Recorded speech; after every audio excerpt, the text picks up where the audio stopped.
All right, and I think we're going to get rolling, and anyone else can join as they arrive. So, welcome everybody. The session today is about integrated business and enterprise architecture planning with HAL 2, where HAL stands for the Holistic Architecture Language from Inspired. And as the 2 would indicate, this is version 2 from 2023. So, let's get going. Right. So, do you know where Rome is? Who knows where Rome is? Hopefully, we all know it's in Italy somewhere. It's the capital of Italy, and it's a major historic center. But do you know where your Rome is and what Rome is? Maybe not. Okay. So, a concept that's emerged a few years ago in the enterprise modeling, enterprise architecture discipline is a concept of Rome, which stands for Return on Modeling Effort. And this is something that we should be paying attention to. So when I say, do you know where your Rome is? Do you know what value, what effort that you put in and what that value is worth to the enterprise, and whether the enterprise, your sponsors, are happy with the effort we put into architecture and the results that they get? So if we think about enterprise architecture as an engine, what does it take in?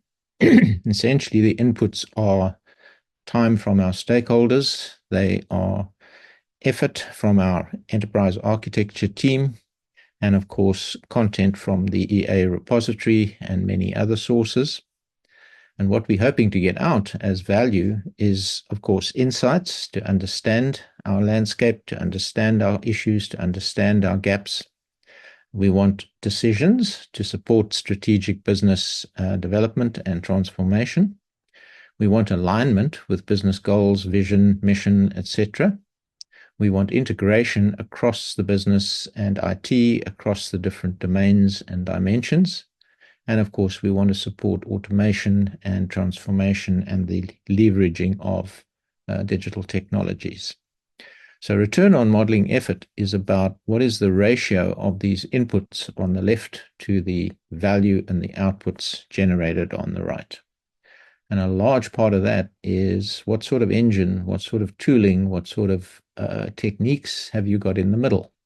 And that has a massive impact on the effectiveness and the efficiency of what we're able to do. So that's kind of what today's talk is about. And if we look at the agenda, we first kind of touching on why we need an architecture language, a little bit on how it was developed. We'll look into what it covers. We'll look at advantages and benefits, and we'll look at supporting tools, and then opportunities for further exchange or information. So why do we need an architecture language? Well, the picture on the right comes from Peter Bruegel, an artist from the 1400s, and he's very famous for painting the Tower of Babel, which you might recall comes out of religious history or myth, depending on your belief system. And this was where people tried to build something grand, but it was cursed by the fact that different builders were speaking different languages and they couldn't communicate. And in the end, it was a disaster and didn't work and was a ruin. So one of the major reasons we need a language, any language, is to communicate. That is, after all, what language is for. It is to get ideas from one person's mind into another person's mind and have them understood in the same way that the originator had them. So it is to communicate. It's also to communicate across communities, for example, between business and IT, to communicate between disciplines, let's say information and process and risk and applications and so on. It's also to communicate between layers, from conceptual to logical to physical layers that we find in architecture. And of course, we want to integrate so that these different domains, different perspectives are consistent and work correctly with each other. We want to add rigor so that the models that we produce, the understanding that we produce, the decisions that we generate are well supported. We want to collaborate because it's not all done by one person or one community. So we need to be able to each do our part of the puzzle and put all the pieces together. And of course, we want to be effective to get the right results, and we want to be efficient to improve the effort versus output equation. Okay, so how did HAL come about, the holistic architecture language? Well, basically, we've worked in enterprise architecture for a very long time. And as you know, traditionally, that has domains of business, application, information, and technology. And what we found is that, firstly, we need to integrate across those domains. So make sure that the business is aligned with the support from IT, from applications, that the information is available, that the technology and the infrastructure support everything we are trying to do.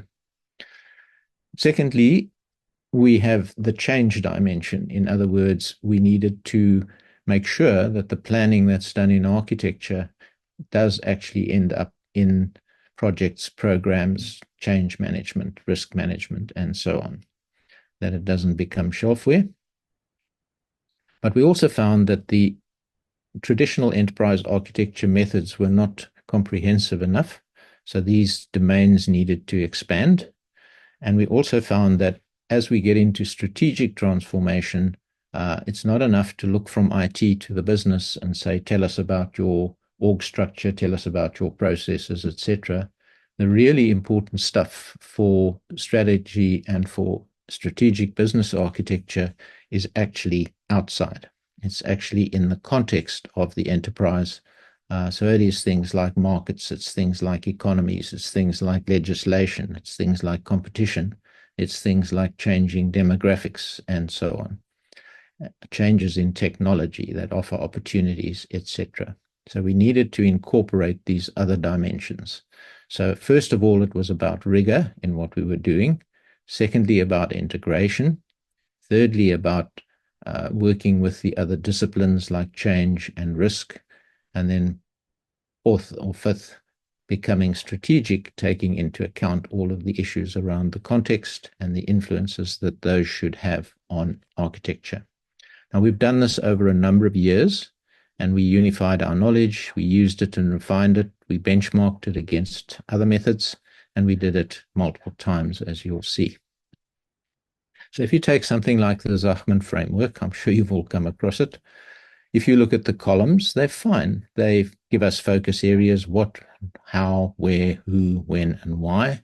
And those translate to data, function and process, location, responsibility and organization, timing, and motivation. And that's all good. The rows are also fine. They give us levels of abstraction. In other words, from scoping to business view to a systems view to a logical design view to a technical view, etc. And that is all good.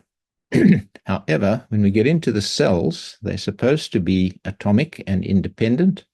But when we find that we try to do the modeling, we actually find that they really need to reference each other. If I'm doing something like a process model, I will find that I have to refer to organizational responsibilities and roles. If I'm doing a process, I want to talk about system services that are going to support it. I'm going to talk about data that it should collect or validate or use. So invariably, we have to reference things across the landscape and the cells. And often the things that were put into these frameworks were defined by artifacts, not by a consistent meta model behind the scenes. So we started on very early on taking source models and various models and trying to make sense of this and treating it as a systems problem and saying, if we were looking at enterprise architecture as a system and we wanted a repository to underpin our work, that would be a database for our system, what would that look like? And we started to develop meta models, that is models about models or high-level models, models at a slightly higher level of abstraction. And we looked at various source models. We looked at Zachman, TOGAF, Archimate, BA Guild, Enterprise Engineering, MIMO, a method out of Germany, our own methods, the SABSA model for risk, and a variety of other models as well. Now, some of those meta models are relatively well defined, such as Archimate. Some are not well defined, like Zachman and TOGAF. MIMO is well defined, Enterprise Engineering is well defined but small, and so on. So in doing that, we came up with more consistent meta models and comprehensive meta models. But once we got into the strategy dimension, we found that strategy does not have a meta model in the industry. There isn't an accepted one. So there we had to develop our own. So what we did was we looked at all the strategic techniques, analysis techniques that are traditionally done in strategy and management. And we looked at what we've done over the years, 20 years plus of consulting, and our clients have done, and what's been done in our repository tools. And we found all the types of models that people typically do, and we then developed a meta model for those. We analyzed a whole lot of artifacts in addition to things like the TOGAF and the Archimate viewpoints. This is just a summary of them. I'm not going to go through them blow by blow, but you can see it's pretty extensive.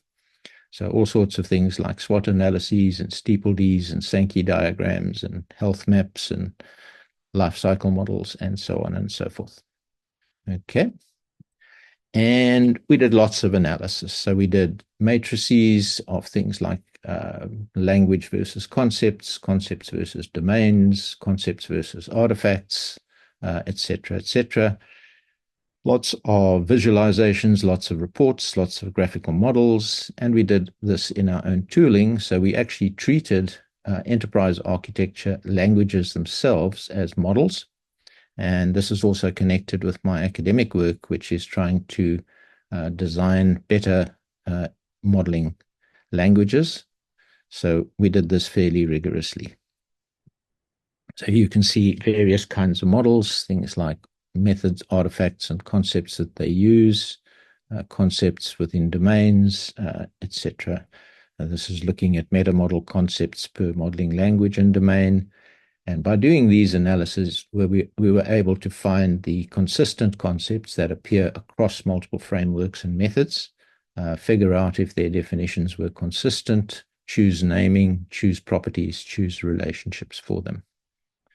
So coming out of that, around about 2014, we had a unified meta model, which covered everything that was in Archimate. We started with that as a fairly rigorous and accepted model in the industry. We added to that whatever was missing to fully support the TOGAF approach, TOGAF 9.2 at the time. And we then added to that the things that we'd found in the strategy domain and in the business domain that were not covered by the traditional EA methods. Then around 2019, we did a benchmarking exercise and we looked across the industry and we looked at things like integrated architecture framework from Capgemini, MIMO from Germany, Zachman approach, program management methods, enterprise engineering, BizBock from the BA Guild, our own methods engineering, a method out of the UK from Avancier, and the Federal Enterprise Architecture Framework from the US government. And by doing that, we filled in any holes that were missing or any concepts that were not already covered. And that gave us the first version of the holistic architecture language in 2019. More recently, in 2023, we decided it was time to update the language. And we found that TOGAF had moved on to the 10th edition. Archimate had moved on to 3.2. In the meantime, we'd also enhanced our own models to address enterprise risk management with clients. And we'd also built a platform for doing maturity models, assessment and maturity enhancement as a generic capability. So we added that as well.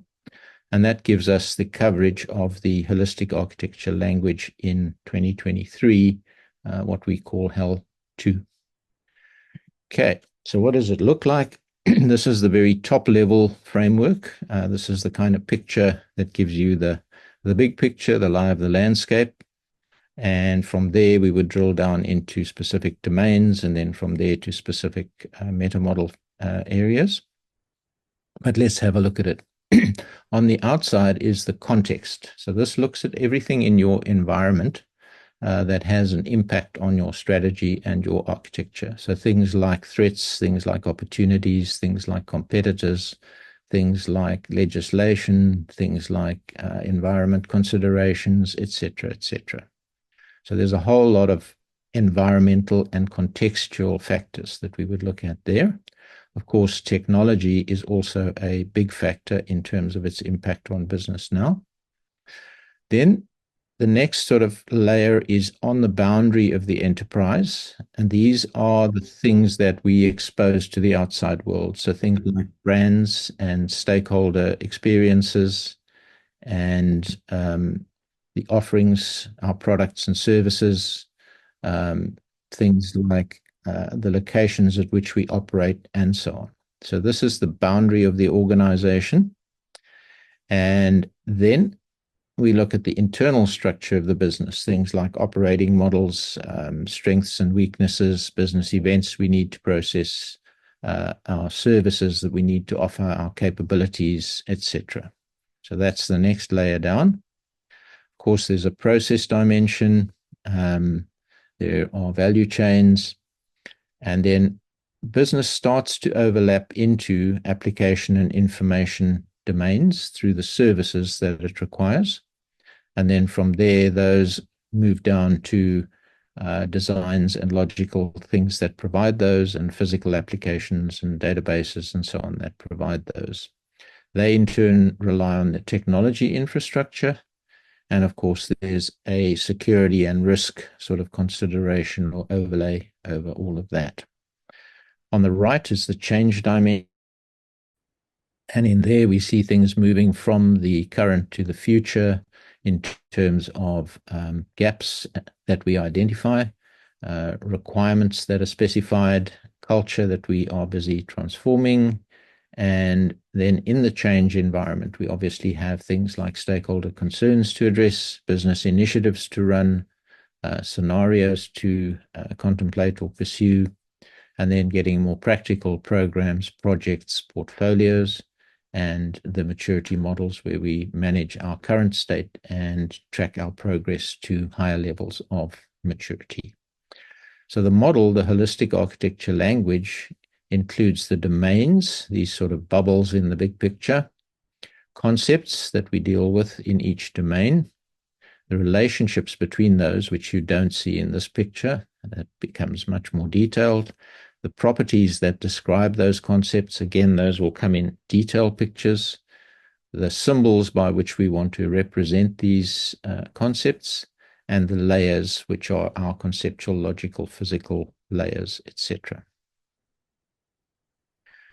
Okay, just to give you an idea of drilling down, if you take the business, this green block, and the boundary, which is these concepts on the boundary, and you drill down into that in the more detailed model, this would give you a fragment of the full HAL model, which deals with the business and boundary, and this is a meta model fragment. So just to give you an idea, it does get pretty comprehensive, pretty detailed underneath. And you can see here we're starting to show all the relationships between the various concepts, etc. Here we've summarized business motivation. This actually is a submodel. There are many kinds of motivation, and those are actually subtypes in there. Okay.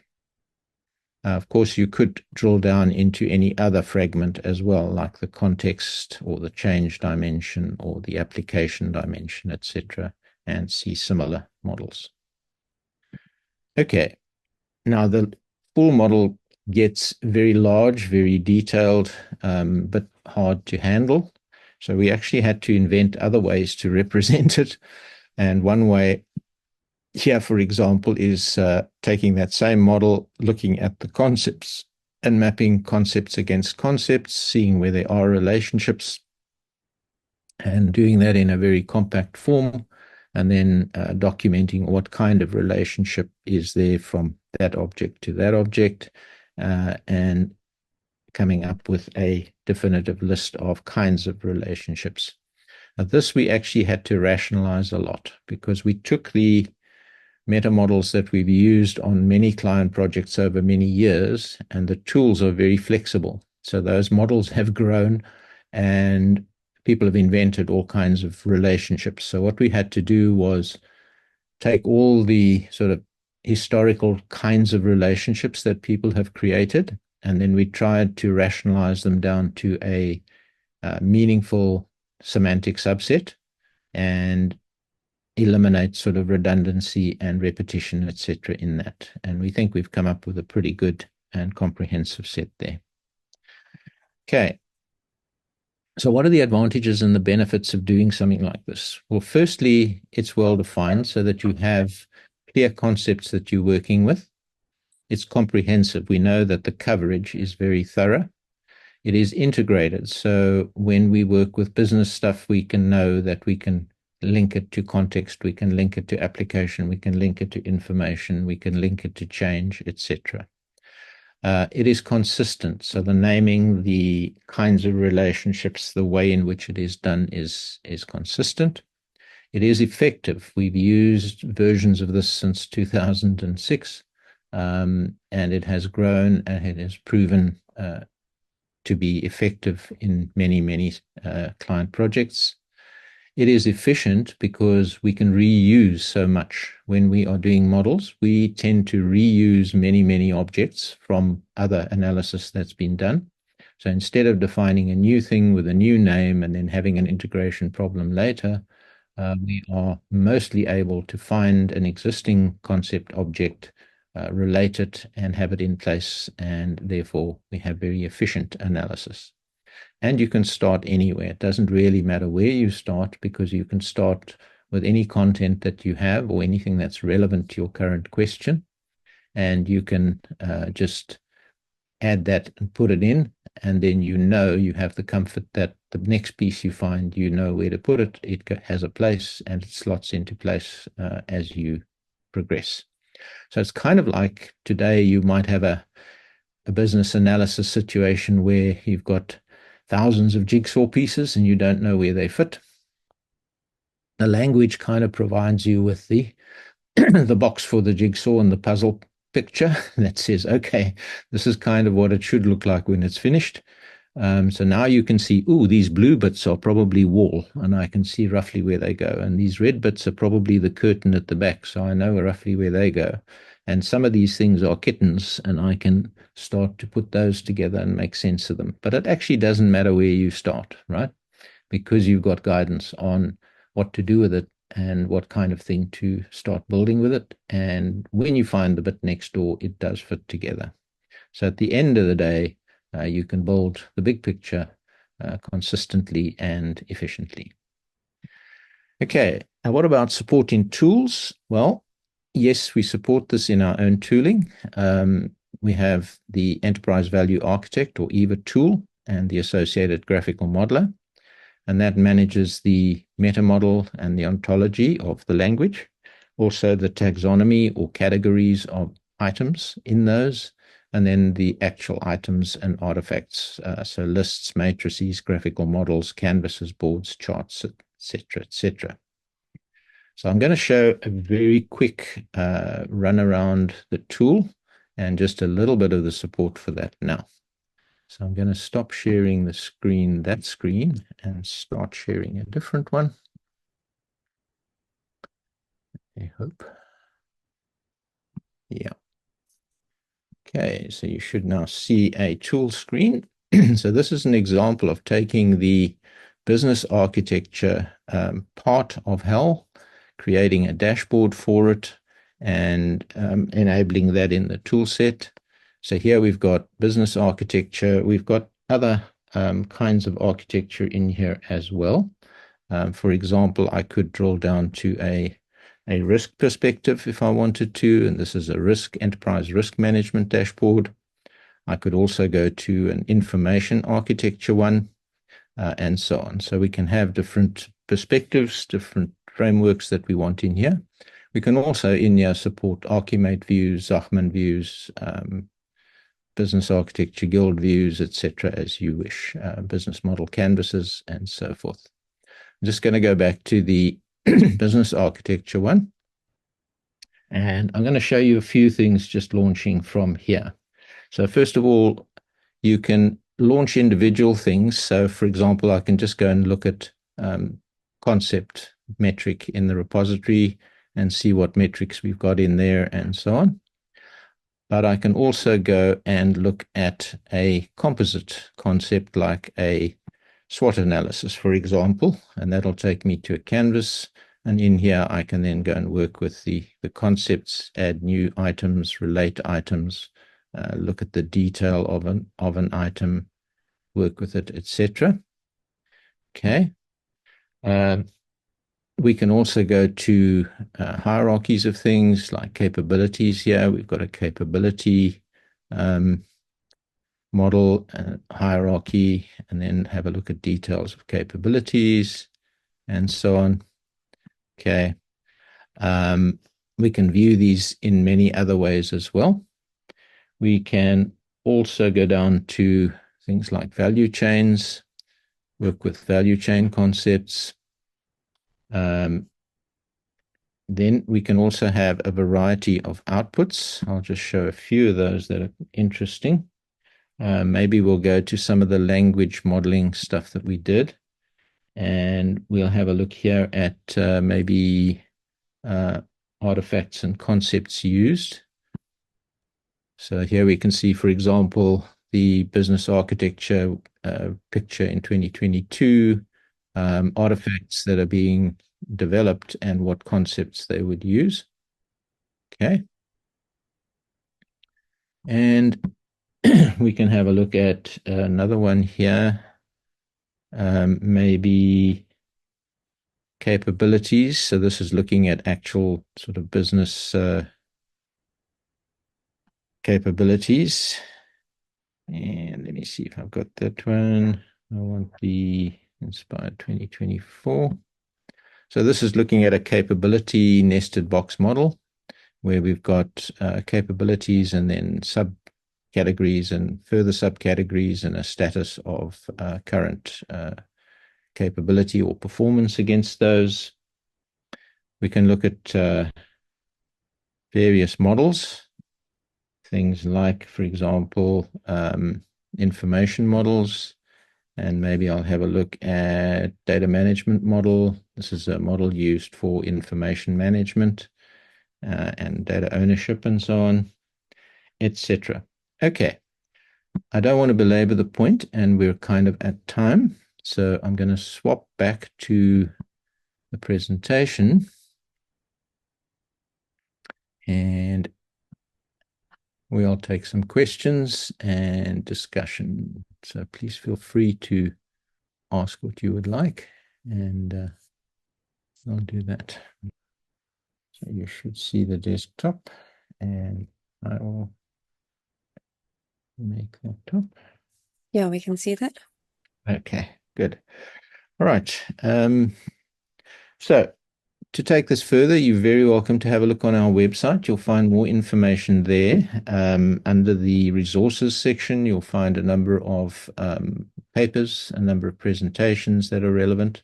And then, of course, under the tooling section, you'll find more detail on EVA and the support in EVA. And then under the blog sections, you'll find more detail on the launch of HAL and HAL 2. So happy to take questions, answer questions, etc. at this point. Okay. I do see some questions there. And I see Mariki's asking, which company in South Africa have you implemented Inspired's full architecture framework? I'm not sure clients want us to divulge that. Couple of examples would be, and another one would be company called in Johannesburg, which is a property investment group. And yeah, then others, but they probably wouldn't want me to disclose. Okay. Right, next question. Please show us how you do process modeling in your tool. Okay, that's not really the focus of today's thing, but I will stop sharing that and try and share again and just show you a couple of examples. So in here, let me just see if I've got an example. Here's actually this is a solution diagram more than a process diagram, but it's something done in the graphical modeling tool, which works with Eva, but stores the models into the repository. I just want to see if I've got a process one here. Okay, this is more of a process. Yeah, there's a process model. Not a very extensive one. So yes, you can do process modeling in the tool, in the graphical modeler typically. But I haven't really prepped for that today. I can show you the graphical modeler maybe, but again, I'll have to change screen. Let me just go and load that. I don't have a lot of that in this repository, Ameriki, but we can set up a session with you. Let me maybe just find if I've got a very small one here, but I don't have great examples in this one. Okay, so I'll share that. Okay, so this is the graphical modeler product, which is a desktop modeling environment, and that works with the Eva repository. So all of the things you see in here are objects in the repository, and your process modeling concepts would be on a toolbar here. And you can see that the graphical modeler can deal with many different kinds of model. And then, of course, many models of those types. One interesting thing is if you are dragging things onto the canvas from the toolbar, you can create new items, but you can also reuse items from the repository very quickly by just right dragging and then selecting items and dropping them into the model. So this is, as I said, facilitating the idea of reuse and not creating new, but rather linking things. Also, the graphical tool is very much linked into the repository. Unfortunately, with the screen sharing now, you won't see it because I'm only sharing the one application screen. But if I right-click here, that launches the web view of the object immediately. So I can work across the graphical model and the repository very, very easily. I hope that helps.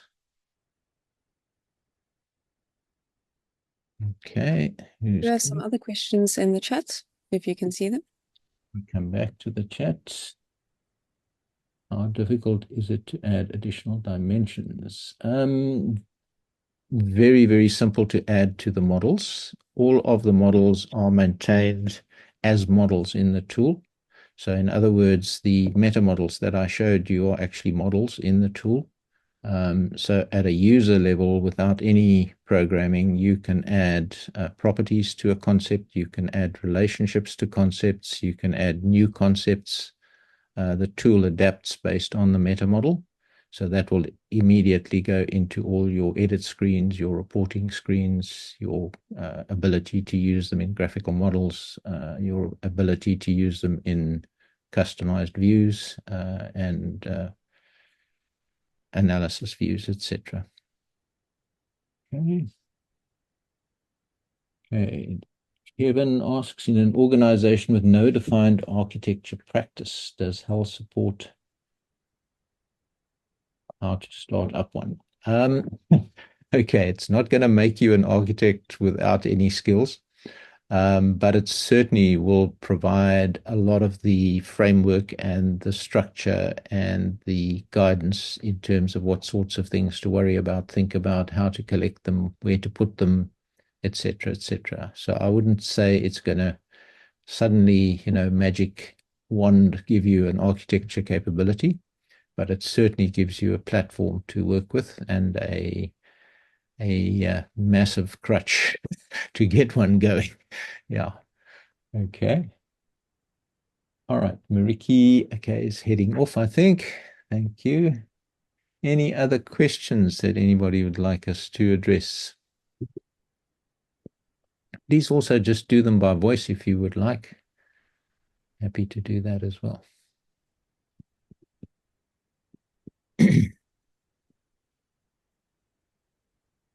Okay. Yes, this is Ali. Sorry, maybe I have missed something. What are the tools that can implement this model in the market?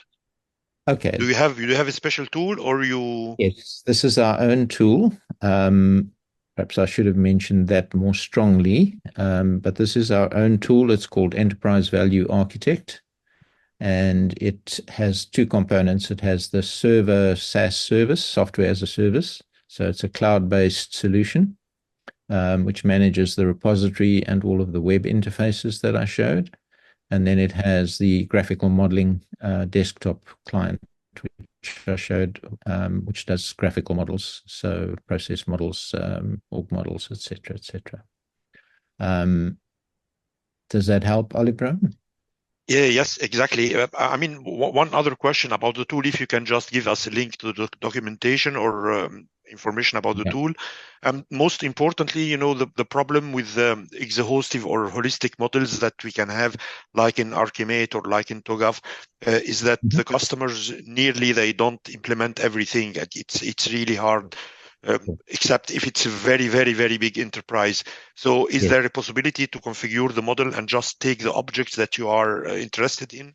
Absolutely, yes. You can do that at two levels. The one level is by configuring the model itself. In other words, taking, the model as we've defined it and then finding the subsets that you're interested in and only using those. That you can do at the meta modeling level. Which is again user configurable in the tool. Another way to do it is to leave the meta model or the full language model intact, because what we find is people grow into it over time. So you don't take it away. But exactly, what we do is we deconfigure it in the security system, so you don't expose it to people. So somebody may start off just modeling applications and application categories and databases, and that's all they want to know for now, and that's fine. So that's all we expose to them in the first implementation or first release. And then they say, oh, but actually I need to know which processes use this thing. And you say, well, that's fine. And we just, add that to their permissions and it appears and they can now use it and connect it and work with it and so on. So they grow into it over time, which works very, very well. Yeah. Thank you very much. This is exactly what I meant, because when you introduce to the customer a model with the 670 objects, they are afraid. So normally we go gradually with that. Yeah. Absolutely. Yes. Yes. Thank you. Okay. No problem. Okay. Any other questions that we can answer? Are there, yeah. Hi, Graham. How are you? Thanks. I just wanted to double check. Are there opportunities to resell or to almost white label it? Is that an option or something we will consider? It is an option, and we have done it in the past. The tool was also sold in the States under two different labels. One was Net Modeler, Web Modeler, and there was another one as well. So the tool has the full capabilities to be configured and white labeled. We can change, for example, all the graphics and all the, the sort of visual stuff. What we found, though, was that we didn't want to spend our time doing the white labeling and that effort, right? We would rather spend our time on building the platform and its capabilities. Yeah, correct. Agree. So if you would want to do the white labeling, yes, the capabilities are there. Okay. We don't want to do it for you. Let's put it that way. Okay, I agree. I understand that. So there's definitely some effort, and I think the reason for that obviously is there's definitely some value I believe my Yeah. team can add, but I don't want to be involved in, maintaining the the bare bones, if you've called it that, Yeah. the No, the back end side of things. Yeah, correct. Yeah. platform is something we've spent, decades building. It's not small, it's not trivial, and it's fairly complex stuff. So yes, that's something you probably don't want to do. But you can customize the meta model, you can customize the visual language, you can customize the branding, you can customize the kinds of models that are done. There's a huge amount of customization capabilities that are available, which we can go through. Yeah. And the platform supports that. It's designed to do that and to be flexible deliberately. But as I say, we don't want to do the white labeling kind of stuff. Yeah. Yeah, great. No, that's cool. And then just to apologize, I missed the first part of it, so this may have been covered, but the idea then being, I I can then offer it in different shapes and forms. When I say meaning in a consulting environment or Mhm. a architecture or a technical environment or Correct. in a cool, yeah, that's Yeah, we've got different. I didn't go into today because the focus of today was HAL, but from a tool perspective, we do have different sort of applications configured on the tool. So, for example, we have people who use it for business architecture. We have people who use it for enterprise architecture. We have people who use it for enterprise risk management. We have people who use it for program management. We ourselves use it for our software development management. We have clients who use it for requirements and software management. Um, so depending on what people want, they configure meta model, they configure dashboards and menus, they configure visual model types, they configure reporting, and so on. But the idea being that if you have a consistent language and meta model behind that, you can kind of grow from the one that you start with into the one next door if you want to. Yeah. and that's precisely why I'm asking, because I see the value of HAL with the tool together based on what you building, and then yeah, cool. Thank you, Graham. Okay. Cool. All right. Okay. I think we're roughly at time where we said we would wrap. So I'll call it a day formally, but anybody who wants to stay on and chat further, I've got another 10-15 minutes or so.